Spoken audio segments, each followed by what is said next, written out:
I ruined my relationship because I couldn't handle her silence. During a month she warned me she'd be unavailable. And now she says I crossed a line by showing up at her door. My girlfriend lives in my apartment complex and I met her one day in September while I was out walking my dog. We ended up going on a date that same night and pretty much instantly hit it off and started hanging out with each other almost every day. We would spend whole days together on weekends and we did so many fun things together. I really enjoyed her company and started seriously falling for her. My girlfriend warned me in November that from mid-month to December 15th she would be unavailable. I thought that meant that I wouldn't be able to see her that often. I didn't know that it meant communication from her would become almost non-existent. She stopped texting me the usual "I miss you" or saying "good night handsome." It started going longer between texts. After a half week of this I talked with her and asked if she was okay, and if we were okay. She explained that we were okay but she was just incredibly busy and all she really has capacity for is work and sleep, and maybe stopping to eat. But she apologized for making me feel anxious and said she would try. Well, time went on and it got to be 2 weeks since we had spent any time together. I had gotten to see her a handful of times for maybe 5 minutes in passing. Then my texts and calls started going unanswered. She had told me the last time we were able to speak on the phone that if I ended up getting off early enough on the following Saturday that I could come over for a bit and we could hang out. I called her that night and it rang to voicemail. I walked my dog when I got home and when I walked by her apartment I saw that all of her lights were off. So when I got home I texted that it looked like she passed out and I hope she got some good sleep. I didn't hear back for 3 full days. It didn't look to me like her car ever moved out of her driveway. I never saw lights on passing by her house. I started to get worried about her because I know she struggles with certain health issues, is super stressed and hates her job. It seems like she suffers from symptoms of depression. So I texted her just saying I wanted to check in on her and it makes me feel worried when I don't hear back for this long from her. I still didn't hear anything that day. By the following day I was extremely worried about her. I couldn't think about anything else. I reached out to her best friend and asked when the last time that she had heard from her was. She told me it was the prior week. I expressed my worry and said I wanted to give her space but that I was getting worried and I was thinking about going to check on her. Her friend told me that 4 days is plenty of space and that I should go check on her. I went home on my lunch break, and I walked over to her house. My anxiety was in my throat. It was still dark in her house from what I could see. Her blinds were all closed. I knocked on the front door. No answer. I rang the doorbell. No answer. I knocked again a bit harder. No answer. I rang the doorbell again. No answer. I knocked hard enough that I felt like she would be able to hear it from the bedroom. No answer. I had my phone out with her text message up and I start seeing the typing bubble. I am on AF King client call, stop knocking.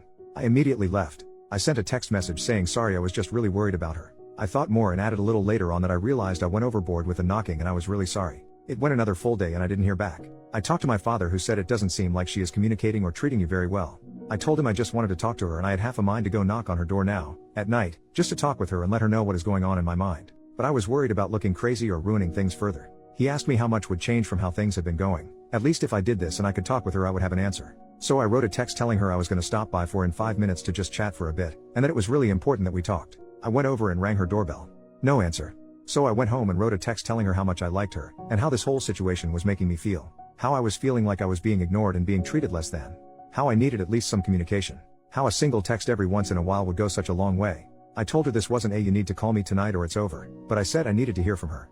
I woke up the following morning to see she had sent me a long text around 4 a.m. telling me how busy she has been, which I knew.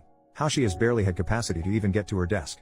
That she has been working 14-hour days and just crashing. Telling me that she'd already told me she would be unavailable. She said coming to her door while she was working and banging on it was incredibly uncalled for. She said her car had clearly been moved. She said that me doing that while I knew she would be unavailable, and she was at work, she works from home, during work hours is a hard line for her.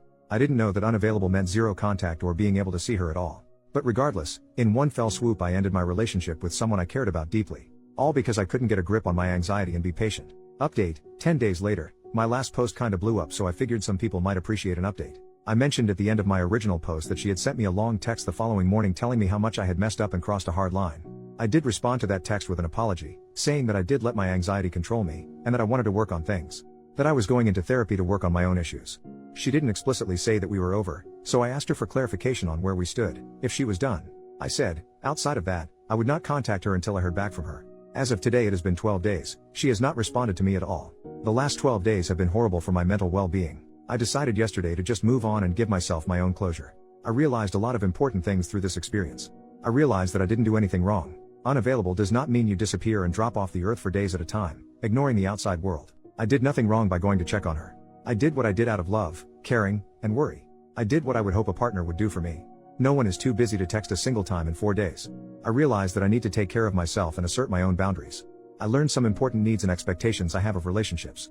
I learned about my own codependent and anxious tendencies that I need to work on. I realized there were a lot of red flags about this woman that I was ignoring.